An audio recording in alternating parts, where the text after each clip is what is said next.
This opening argument is really about risk management, not custody. The mother's attorney understands that temporary hearings are won by defining the immediate danger, not by proving every allegation beyond doubt. Thank you. Judge, this is the plaintiff's motion for a temporary order. The parties have 3 children, ages 7.5, 3, and 8 months. This is a divorce case in which you already issued a 1-year PPO in a companion file in December of 2025. As set forth in my client's motion, on a temporary basis, she was requesting joint legal custody, that she have primary physical custody, and the court establish a parenting time schedule for the defendant. I think we definitely need a referral to the friend of the court and a requirement that the parties use a communication app when and if his bond conditions allow any communication with my client. I would indicate when we filed the motion, as the court is aware, defendant was already on probation on a deferred sentence for a DV conviction where my client is the victim. Since filing the motion, unfortunately, he was rearrested in a horrific incident where he physically assaulted my client again, took her keys and threw them into the street, physically got into her car, took a Starbucks unopened coffee bottle and smashed it into her boyfriend's face, grabbed the youngest child's car seat out of the car so that it fell to the ground. 8-month-old sustained, luckily, only very minor injuries to his foot and some cuts. CPS is investigating, has already talked to my client and the older child, has photographed the youngest child's injuries, and at this point has only told my client that they are waiting to speak with Mr. Gates. I have the name of the CPS worker. This most recent incident is on top of sort of nonstop phone and text threats that my client has received from Mr. Gates. He's on a $10,000 bond, and there's a no contact order right now. Mr. Carpenter is Mr. Gates's criminal defense attorney, as well as his representative in this divorce case. I obviously disagree strongly with his factual recitation in his response and would only say, I think that reads more like a made-for-TV jury closing speech than anything else, where you blame the victim for everything, take no responsibility, want the court, even after his client pled guilty in the first case, wants this court to think that the Walker police, the prosecuting attorney, Judge Christensen in the 59th District Court are somehow incompetent and don't know what they're doing here. Would also indicate that the police talked to the 7.5-year-old regarding what she had witnessed here before any adult, including my client, had spoken with her at all. And it's my understanding that she confirmed exactly what my client had said had happened here and what she saw her father do. So I think at this point, the court is looking at a dad who I'm sure loves his kids, but has some serious anger management challenges. And unfortunately, as a result, there are clearly threats to my client, but also to the children. So we would ask at this point, as I said earlier, that this matter be referred to the friend of the court for a full evaluation and recommendation as to custody, parenting time, and child support, that you order that the parties use our family wizard for their communication once his bond conditions allow it, and that till then, any communication would have to go through presumably his mother, who's been the third party, who's been willing to help. And my client, to her credit, has worked with the mother and even allowed some overnight contact for Mr. Gates with the children since this incident occurred. I think the parenting time schedule my client would suggest at this point, which I think is generous, would be alternating weekends and maybe a midweek evening, assuming CPS doesn't have a problem with that. We would also ask, until the friend of the court looks at child support, that the court simply order that child care costs, which will be expensive in the summer for 3 children, just be split by the parties for right now. And that once an appropriate child support amount is determined, it can be retroactive to June 1 with credits for the child care. And that's my client's position right now. Oh, thank you. As I already indicated, I have read the motion and the response, and we're not going to litigate the criminal case right here. So I just want to make that comment before I ask Mr. Carpenter to respond. No problem, Your Honor. I appreciate the fact that you've read everything. I would just like to point out that since the parties separated, they've been exercising parenting time on a 2255 schedule. We've been able to facilitate the parenting time exchanges without my client violating the no contact order. We've, even since the latest incident, the parties have continued to do the 2255 schedule. My client just had the kids for his 2 midweek overnights. We would ask that the 2255 be rescheduled to be adopted as the order of the court. That's what they're doing. It's what they're still doing. It's what the kids know. There's clearly an established custodial environment. My client is in the marital home with the children, with their toys, their beds. Ms. Curry is, as always, a very effective advocate, but this, the criminal case did not go down even remotely how she was told. There is an audio tape that was recorded by Ms. Leach that is provided to police. I have it in my possession. Your Honor, if this case doesn't settle, you're going to hear it. You're going to hear who the aggressors were. You're going to hear Ms. Leach telling my client at the beginning, my client objected to this violent convicted felon, Mr. Bowman, being around the children. And Ms. Leach was threatening him. You're about to get your ass beat. You're about to get your ass beat. Just before her violent felon boyfriend got out of the car and did exactly that to my client. That's what happened. That's what's on the tape.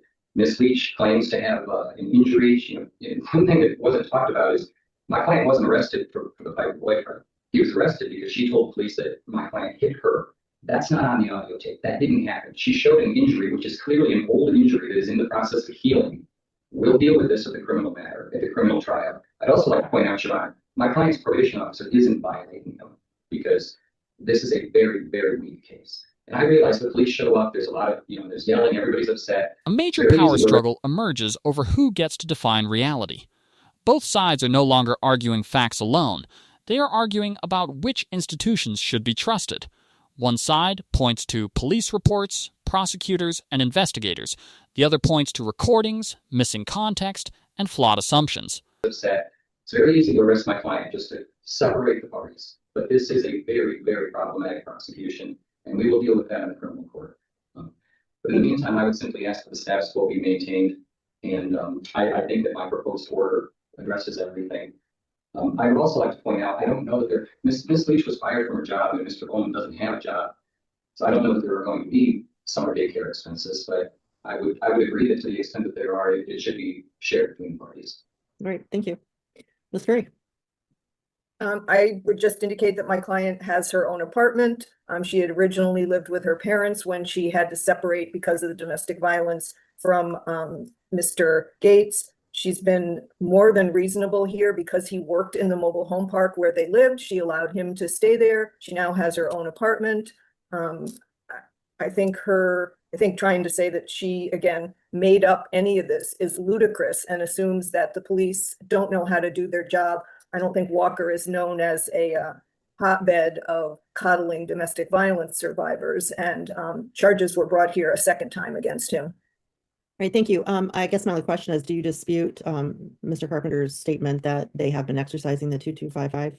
They were doing that. He insisted on it. She did it. It stopped, obviously, when this incident occurred. And she doesn't think now, given everything that's gone on and what the children witnessed, that many back and forths every week is a good idea, nor does she know how stable Mr. Gates is right now. All right. So that's why I think her suggestion for alternate weekend and a midweek, so they didn't have to go too long without seeing them, would be best for the children right now. And obviously we can revisit this down the road. You're right, I can interject. They're still doing 2255. My client had the children just the past 2 days. There was only 2 days this past week that was withheld from me. The last week, Wednesday and Thursday. Okay, they're still doing the 2255. Ms. Curry? They're not doing the 2255 right now. I mean, she's allowed overnights. She allowed an overnight last weekend through his mother. She allowed another overnight last night. She's tried to allow the children to maintain some contact with him, but they have not been doing a 2255 since his arrest. I'm sorry, that's simply false. Okay, all right, we're not going back and forth is not going to solve this here. Obviously, we need an investigation. And I think I haven't heard anybody say that we don't. So on a temporary basis, the court will award joint legal and joint physical custody of these children to both parties. It sounds like that there is an established custodial environment with both parties. However, due to the pending criminal charges, I think at this point, I think the 2255 is too many transfers back and forth. So I will order the alternating weekend schedule from Friday at 5 until Sunday at 5. And then also a midweek overnight, Wednesday night, okay? Yes. Okay. And let's see, we need It's the defendant's mother's been the exchange person for the children, the third party, because the PPO did exchange children. Is that what I heard? She has been, the PPO didn't really prohibit exchanges. But now his bond conditions do. They Right. bar any Okay. contact. So my client had worked with his mother and dropped off the children there. Okay. So, why don't we just say a third party? That way, if for some reason she can't do it, somebody else can. That's appropriate. I do think it's appropriate at this time that there be, no contact with the children by either party's paramours. And specifically this Alate Bowman. That all parenting communication be through our family wizard. If the attorneys need, I have a template that I use and the two of you can tweak it to fit this particular case, if that would be helpful. That would be helpful, Your Honor. Okay, I'll I ask. can- I'll I ask. can you. jump- Okay, I can, my intention, I know that this is Ms. Curry's motion, but, I can tweak the proposed temporary order, but I could prepare to include that language. Okay, all right, that's fine. I just would like to see any order, obviously, that Mr. Carpenter wants to draft before it's submitted to the court. Otherwise, I'll draft it. I will not submit another 7 day. I'll send it to you. Okay. I'll even send it in Word format, so. Okay, and I'll ask Ms. Van Noller to send you, both of you, a copy of my template, because there may be some things in there that it's a good idea for this case that you may not have thought of. Let's see, I will refer the issues of custody, parenting time, and child support to the county front of the court. I'll waive the fee. I'll award the defendant temporary exclusive use of the marital home. Each party has exclusive use of their respective vehicles. I'll enter a mutual asset preservation order, no dissipation, transfer, or encumbrance of marital assets without consent or a court order.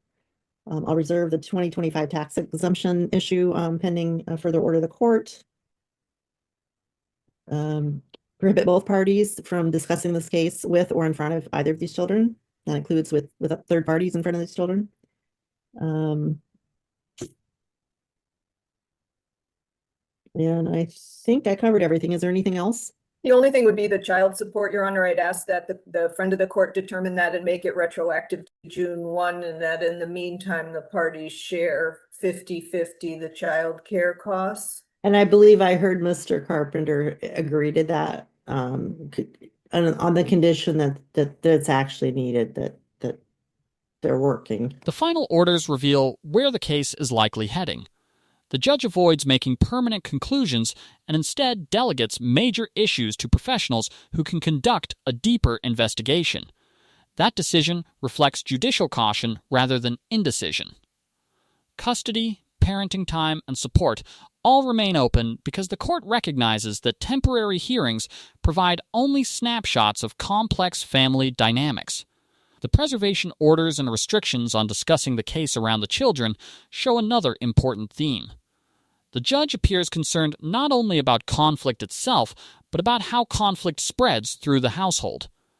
Family courts frequently view children as casualties of adult warfare long before final custody decisions are made. By preserving assets, limiting harmful communication, and ordering further evaluation, the court creates a holding pattern designed to prevent additional damage while larger questions remain unresolved.